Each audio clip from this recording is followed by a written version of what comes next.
Sebelumnya izin memperkenalkan, saya Della Febriana bersama teman-teman saya. Izin wawancara terkait budidaya tanaman di sekitar sini, Bapak. Mungkin Bapak juga bisa perkenalan diri dulu. Nama saya Farhan Muhammad Fauji.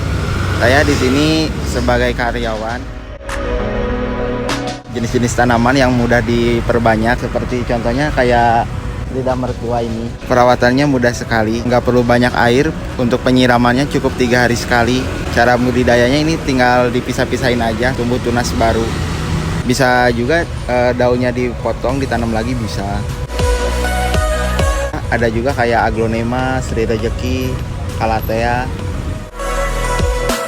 Agak beda ini kayak sirih Belanda. Ini cara memperbanyaknya di stek batang. Batangnya dipotong, ditanam lagi. Selain di tanah ini juga bisa hidup di air. Ada juga ini kayak sukulen atau cocor bebek. Cara memperbanyaknya dari daun. Daunnya kita potong, tanam lagi, ini bisa. Ini selain tanaman hias ada juga tanaman lainnya kayak tanaman lavender, itu bisa buat obat. Langsung dijual aja. Mungkin ada yang ngambil buat dijadikan obat, jadi ada prosesnya gitu ya? Iya, bunganya juga. Medianya sih itu tergantung jenis tanamannya. Kalau batang lunak jangan terlalu banyak tanah, jadi bisa dicampur sama kokopit atau sekam padi. Kalau batang keras itu baru banyak tanah. Kalau penyiramannya untuk di tempat teduh cukup 2 hari sekali. Kalau jenis tanaman yang bisa dipanas biasanya setiap hari. Kayak tanaman kaktus, lidah mertua itu nyiramnya seminggu sekali bisa. Bisa pupuk organik dari kotoran kambing atau enggak ya dari kimia NPK, pupuk B1. Itu kalau pemupukan biasanya seminggu sekali. Selain pakai pupuk juga harus pakai obat anti hama inseksida untuk mencegah hama ulet. Daunnya putih-putih kayak gini. Yang organik soalnya lebih murah juga, masih obat anti hamanya seminggu sekali. Itu kurang lebih biasanya 1 bulan dari kita misalnya bibit sampai siap dijual itu sekitar 1 bulanan. Kalau di sini 3 orang. Itu sih dari tergantung susah budidayanya juga, yang agak lama kayak dari umbi biji itu agak lama kan, jadi agak mahal juga.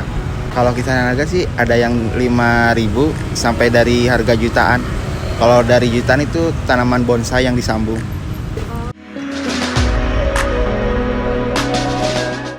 Kadang kan kita nggak cuma jualan aja, ada juga jasa lain-lainnya kayak perawatan taman. Kadang ada juga dekorasi taman. Dekorasi taman itu kayak penghias buat di depan panggung. Kayak gitu. Malah ada juga tanaman itu disewakan. Oh, jadi di sini nggak cuma hanya membeli ya, Mas? Nggak cuma ngejual ya. Kadang disewakan bisa. Kalau untuk harganya? Kalau untuk berapa ya, Mas? 1 pot itu tergantung jenis tanamannya sih. Ada yang 75, ada yang 150.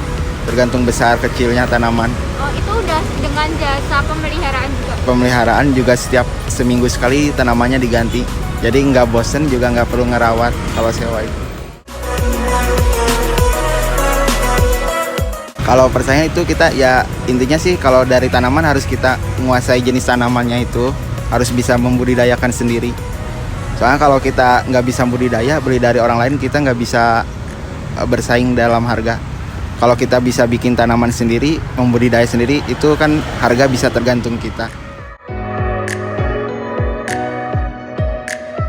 Musim penghujan ya mengaruhinya itu dari pemupukan pakai pupuk kimia kayak fungisida, inseksida. Itu kan kalau kita semprot dikasih pupuk itu kena hujan jadi nggak berguna. Apakah sudah menemukan solusi untuk mengatasi cara itu, Mas? Itu belum sih, belum. Itu kayak peeling aja sih, nyemprot obatnya sih agak pagian gitu. Kalau hujannya sore itu ya masih obatnya masih bagus, masih